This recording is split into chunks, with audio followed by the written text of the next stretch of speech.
Jeans అనేది అది పుట్టుకకు సంబంధించింది. అంటే ఈయనతోటి బీఆర్ఎస్ లో తెలంగాణ వస్తే కొత్త సాంప్రదాయాలు కొత్త విధానాలని చెప్పి వచ్చిన తెల్లారే టీడీపీలో ఉన్నటువంటి వాళ్ళను కాంగ్రెస్ లో ఉన్నటువంటి వాళ్ళను జైన్ చేసుకున్నప్పుడు వాళ్ళు ఏ జైన్స్ అనుకున్నావయ్యా నేను అడుగుతున్నా. 2018లో కూడా కాంగ్రెస్ పార్టీ నుంచి 13 మంది ఎమ్మెల్యేలను జైన్ చేసుకున్నావు. ఇవాళ వాళ్ళ పార్టీ నుంచి రాగానే ఇవాళ రకరకాలు మాట్లాడుతున్నారు. ఫస్ట్ నీ పార్టీలో జైన్ చేసుకున్నటువంటి వాళ్లకు ఏ జీన్స్ ఉన్నాయని నువ్వు జైన్ చేసుకున్నావు. నీకు చిత్తశుద్ధి ఉంటే ఇవాళ కోర్టులో పోయి కొట్లాడుతున్నావు కదా, మరి ఆ రోజు వెంటనే తీసుకొని మంత్రులుగా కూడా చేసారు. ఏది నీ నీతి అంటున్నా కేటీఆర్, నీ నీతి నీ రీతి ఏదయ్యా? ఆ రోజు తలసాని శ్రీనివాస్ యాదవ్ ను సబితా ఇంద్రారెడ్డిని తీసుకొని ఎమ్మెల్యేలుగా తీసుకొని అదే గవర్నర్ దగ్గర తీసుకుపోయి అత్యంత నీచంగా హేయంగా నువ్వు మంత్రి పదవులు కూడా ఇచ్చి రాజ్యాంగాన్ని ఉల్లంఘించిన నువ్వు ఇవాళ రాజ్యాంగ ధర్మాసనం కారిపోయేటువంటి అర్హత నీకుందా?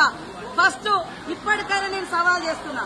మా పార్టీలోకి వచ్చినటువంటి ఎమ్మెల్యేలు నువ్వు అంటున్నావు కదా, దానికి పునాదిగా నువ్వు కొత్త రాష్ట్రంలో మొత్తం 2014లో 2018లో ఎవరున్నా కూడా పాపం సర్పంచులున్నా ఎంపీటీసీలున్నా జెడ్పీటీసీలున్నా ఎమ్మెల్యేలున్నా ఎంపీలున్నా అందరినీ భయపెట్టి బలవంతం చేసి రకరకాలుగా తీసుకొని అలాంటి మార్పిళ్లకు శ్రీకారం కొత్త తెలంగాణ చుట్టింది నువ్వు.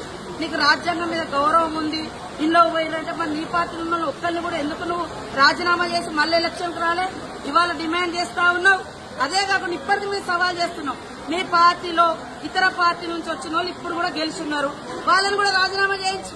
ఆ రోజు మా పార్టీ నుంచి వచ్చిన వాళ్ళు సబితా ఇంద్రారెడ్డి గాని సుధీర్ రెడ్డి గాని లేకుంటే ఇతర టీడీపీ నుంచి వచ్చిన తలసాని శ్రీనివాస్ యాదవ్ గాని మళ్ళా ఇప్పుడు ఎమ్మెల్యేలు ఉన్నారు కదా, ఆ రోజు వాళ్ళు రాజీనామా చేయకుండా మీ పార్టీలకు వచ్చారు కదా, మీ పార్టీలకు ఈ రోజు రాజీనామా చేయించి అప్పుడు మా దాంట్లోకి వచ్చిన వాళ్ళు అడిగితే జనం హర్షిస్తారు. కానీ నీకో నీతి మందికో నీకరణం ఇది ఎవరు కూడా హర్షించరు.